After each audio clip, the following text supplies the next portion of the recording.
அதன் பின்பு எல்லாம் முடிந்தது என்று இயேசு அறிந்து வேத வாக்கியம் நிறைவேறத்தக்கதாக தாகமாயிருக்கிறேன் என்றார். இயேசு காடியை வாங்கின பின்பு முடிந்தது என்று சொல்லி தலையை சாய்த்து ஆவியை ஒப்புக் கொடுத்தார்.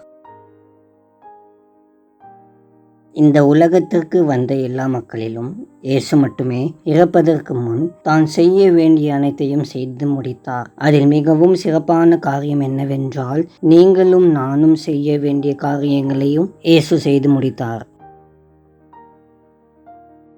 அன்பின் பரலோக தகப்பனே, இரக்கத்தில் ஐஸ்வர்யம் உள்ளவரே, உம்மை துதிக்கிறோம். உம்முடைய பரிசுத்த குமாரனாகிய இயேசு கிறிஸ்துவை எங்களுக்கான பாவ நிவாரண பலியாக நீர் ஒப்பு கொடுத்ததற்காக உமக்கு நன்றிகளை செலுத்துகிறோம். இந்த நாளிலும் உலகத்தில் உள்ள எல்லா மக்களும் இயேசு கிறிஸ்துவின் இரத்தத்தினால் வருகிற பாவ மன்னிப்பாகிய மீட்பை பெற்று கொள்ளும்படி ஜெபிக்கிறோம். எல்லா மகிமையையும் கனத்தையும் உமக்கே செலுத்துகிறோம். எங்கள் இரட்சகர் இயேசு கிறிஸ்துவின் மூலம் ஜெபிக்கிறோம் பிதாவே, ஆமேன்.